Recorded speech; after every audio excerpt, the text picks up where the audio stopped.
కావేరిని ఒక బైక్ వచ్చి గుద్దేస్తూ ఉంటుంది. ఇంతలో అక్కడ ఉన్న కావేరి కింద పడిపోయి అమ్మా అని చెప్పేసి అయితే చాలా గట్టిగా అరుస్తూ ఉంటుంది. అది చూసిన బాలరాజు కావేరి దగ్గరకు పరిగెట్టుకుంటూ వచ్చి ఏమైనా అయ్యిందా అని చెప్పేసి అయితే అంటూ ఉంటాడు. ఆ మాటలు వినగానే అక్కడ ఉన్న కావేరి తన దెబ్బలని చూపిస్తూ ఉంటుంది. ఇంతలో అక్కడ ఉన్న బాలరాజు తన దగ్గర ఉన్న కర్చీఫ్ని తీసి కావేరికి కడుతూ ఉంటాడు. అది చూడగానే అక్కడ ఉన్న కావేరి అయితే బాలరాజుని అలా చూస్తూ ఉండిపోతుంది.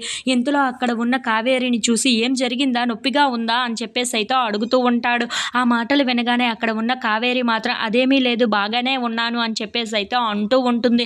ఇంతలో అక్కడ ఉన్న వాళ్ళందరినీ అయితే బాలరాజు పంపించేస్తూ ఉంటాడు. అది చూసి అక్కడ ఉన్న కావేరి మాత్రం నాకు ఇప్పుడు బాగానే ఉంది, నేను కూడా వెళ్తాను అని చెప్పేసి అయితే అంటూ ఉంటుంది.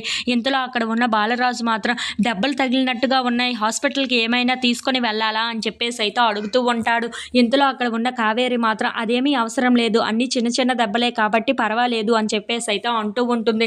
ఇంతలో అక్కడ ఉన్న బాలరాజు కావేరిని చెయ్యి పట్టుకొని మరి పైకి లేపుతూ ఉంటాడు. కావేరి ఫోన్ రావటంతో ఎవరో ఫోన్ చేస్తున్నట్లుగా ఉన్నారు అని చెప్పేసి అయితే తన హ్యాండ్ బ్యాగ్లో నుండి ఫోన్ తీస్తూ ఉంటాడు. ఇంతలో అక్కడ ఉన్న నెంబర్ని చూసి ఒక్కసారిగా షాక్ అయిపోతూ ఉంటాడు. ఇదేంటి దేవా నెంబర్ లాగా ఉంది అని చెప్పేసి అయితే కాల్ లిఫ్ట్ చేస్తూ ఉంటాడు. అది చూసి అక్కడ ఉన్న కావేరి అయితే ఒక్కసారిగా షాక్ అయిపోతూ ఉంటుంది. ఇంతలో అక్కడ ఉన్న దేవా మాత్రం హలో మిస్సెస్ కావేరి, ఏం జరుగుతుందో నీకు అర్థమవుతుందా, అక్కడ నేను రివెంజ్ తీర్చుకున్నాను, ఆ విషయం నీకు అర్థమవుతుందా అని చెప్పేసి అయితే అంటూ ఉంటాడు. ఆ మాటలు వినగానే అక్కడ ఉన్న కావేరికి ఏమీ అర్థం కాక అలా చూస్తూ ఉండిపోతుంది. నువ్వు నాకు నిన్న చెంప దెబ్బ కొట్టావు కదా, అందుకే నేను నీకు ఈరోజు సావు దెబ్బ కొట్టాలనే ఇదంతా చేశాను అని చెప్పేసి అయితే అంటూ ఉంటాడు. ఆ మాటలు వినగానే అక్కడ ఉన్న బాలరాజుకి చాలా కోపం వచ్చేసి దేవ ఇంటికి ఆటోలో వస్తూ ఉంటాడు. ఇంతలో అక్కడ ఉన్న దేవ ఫోన్ మాట్లాడుతూ ఉంటాడు.